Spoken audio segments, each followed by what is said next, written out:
আসসালামু আলাইকুম। কেমন আছেন সবাই? গুরুত্বপূর্ণ কথা বলি কিছু শুনেন লং ভিডিওতে। একটা কথা কি দেশে বলেন আর প্রবাসে বলেন, আপনি কাজ করবেন যদি দেখতে পারে আপনি ভালো কাজ পারেন, তাইলে তো মনে করেন আপনার জীবন শেষ।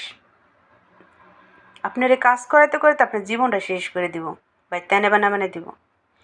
প্রবাস করে প্রায় 11 বছর 10 বছর ধরে আসলে ভালো কাজ পারি দেখে কিংবা নিজের মনটা ভালো দেখে আর ধৈর্য সহ্য আছে দেখেই এই ফ্যামিলি বাসায় আজকে 10-11 বছর কাজ করতে পারতেছি। ধৈর্য এমন একটা জিনিস, ধৈর্য না থাকলে কিন্তু কাজ করতে পারতাম না। আমি ফার্স্টে যে বাসায় ছিলাম ওই বাসায় 8টা বাচ্চা ছিল, তারপরে যে বাসায় ছিলাম ওই বাসায় 2টা বাচ্চা ছিল, আর এখন যে বাসায় আছি বর্তমান এই বাসায় 2টা বাচ্চা। তারপর কাজ তো আছে, বুঝতেই তো পারছেন একটা বাসা বাড়ি কী পরিমাণ কাজ। আপনারা তো জানেনই, যারা ড্রাইভিং কাজ করে তারা বলতে পারবে একটা বাসা বাড়ি কী পরিমাণ কাজ, কী পরিমাণ পরিশ্রম। তো যাই হোক, কথায় আসি। আমার ম্যাডামের বাবার বাড়িতে আমি মানে 1 সপ্তাহে 4 দিন আমি ম্যাডামের বাড়িতে থাকি, 3 দিন ম্যাডামের বাবার বাড়ি থাকি। মানে মাদ্রাসা বন্ধ দিলে বৃহস্পতিবার শুক্রবার আমরা শনিবারে বাসায় যাই। তো এইখানে আসলে আমার ম্যাডামের মা মানে আমার লিগে কত কিছু জমায় রেখে কাজ করানোর লিগে মানে বলার বাহিরে, বুঝতে পারছেন। এবার সে কাজের মেয়ে আছে, হয়তো ও অত সুন্দর না।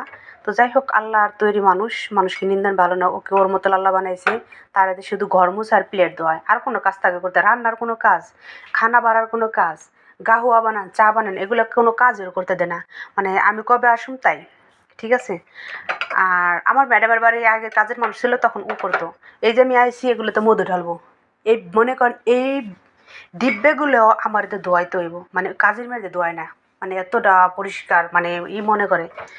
আসলে সুন্দর মানুষের চাহিদাটা বেশি। আসলে সুন্দর সবচেয়ে বড় কথা না, কিছু সুন্দর মানুষ আছে তাদের ভিতরটা কি জানেন, কালায় ভরা।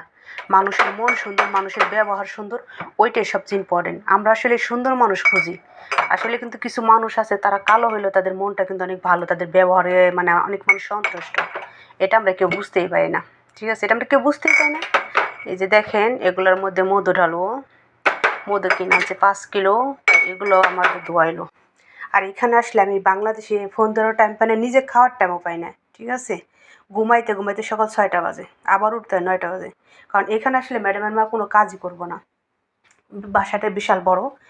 তো ছোট্ট করে দেখে, এটা হলো লাইট জ্বালায়নি, অন্ধকার। এটা হলো যে ম্যাডামের টিভি রুম, মার টিভির রুম।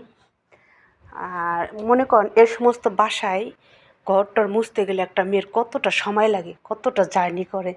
তো যাই হোক, কেউ সুন্দর মনের মানুষ, সুন্দর মানুষ খুঁজবেন না, যার মন সুন্দর ওরকম একটা মানুষ দেখে জীবনসঙ্গী করবেন।